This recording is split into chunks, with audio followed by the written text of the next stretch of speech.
Hello and greetings to all. I, Rhea Gondhali, Assistant Professor, Sancheti Institute for Orthopaedics and Rehabilitation, College of Physiotherapy, welcome you to yet another Physio TV session. So today's topic that I'm going to talk about is dry powder inhalers. In this session, I will be covering introduction, advantages, disadvantages, and types of DPIs, that is dry powder inhalers, and the factors that will be affecting its performance and drug delivery. So starting with the introduction, dry powder inhalers are portable as they are very small and handy and easy to carry. And inspiratory flow-driven inhalers that administer dry powder formulations. So basically, dry powder inhalers came into existence to overcome all the challenges that were faced while using the metered dose inhalers. Most importantly, the allergic reaction that the patients used to have to the propellants that were present in the metered dose inhalers.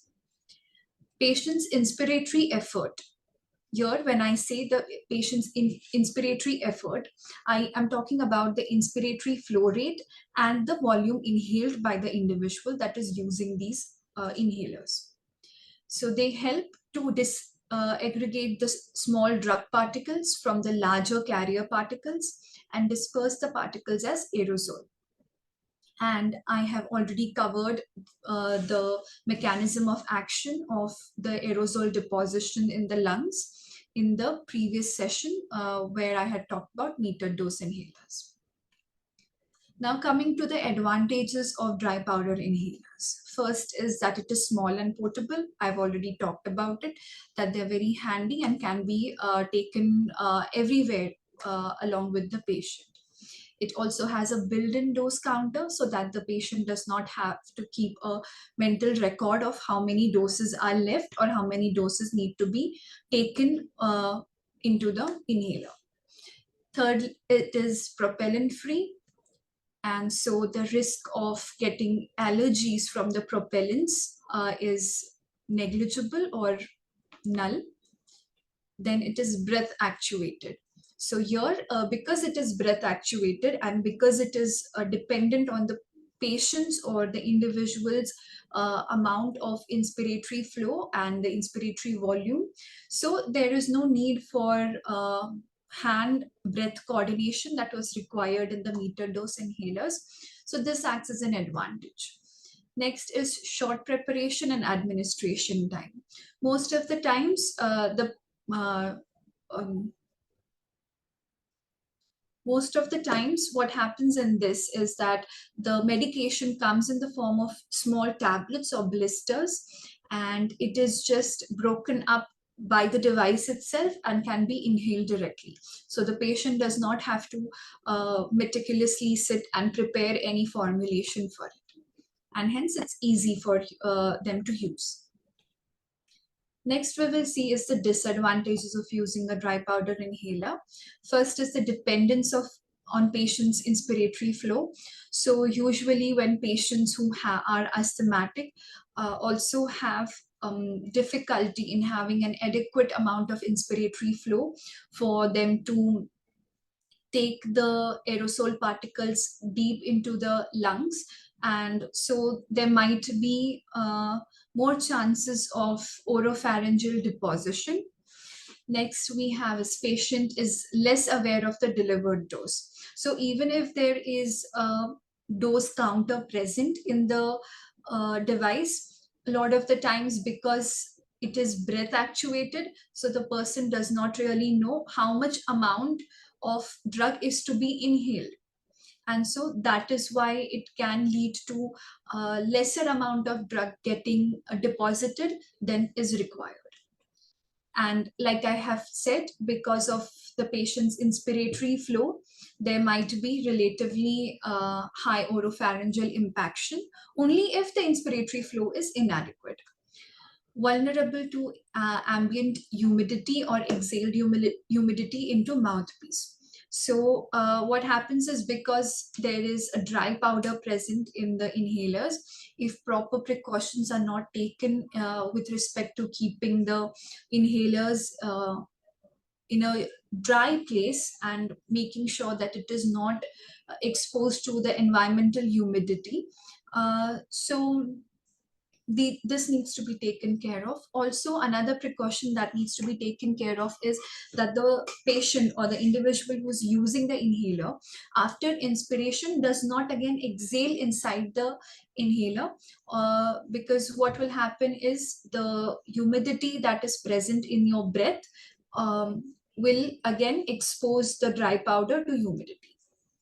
Next is limited range of drugs. So because of the type of formulation that is needed in this dry powder inhalers, the amount of drugs that can be given through these kind of inhalers is limited. Next, let's move on to the types of dry powder inhalers. So the first is single dose inhalers, then multiple unit dose inhalers, and multiple dose inhalers. In single dose inhalers, for example, HandiHalers or NeoHalers or PodHalers, what happens is there's a single blister or a single tablet that is put inside the reservoir where you can place the drug, and with the help of the inhaler itself, that blister is broken or is turned into a powder format, where after the patient inhales, the powder can be inhaled and it will be turning into aerosol. Next, we have the multiple unit dose DPI.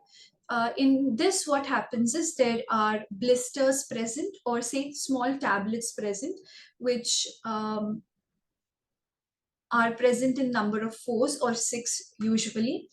And for example, in this picture that you can see, it is a disc haler, and every time that you use it, you can rotate the blister in a way where then every time you use it, the next blister will be punctured, and when you inhale, the powder can be turned into aerosol.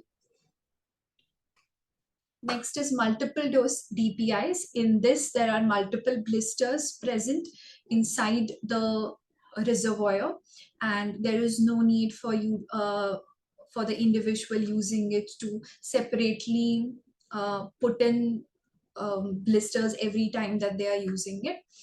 And here we can see the examples are, for the first one that you can see here is the discus, and this one is Flexahaler. And they also have a count of how many doses are being administered so that the patient does not have to keep a count of them. Now, coming to the factors which are affecting the dry powder inhaler performance and drug delivery. So the first is intrinsic resistance and the inspiratory flow. Now, what happens is like the MDIs, because they don't have a propellant, and we have already discussed that it is mainly based on the amount of inspiratory flow and the volume that the individual is going to use.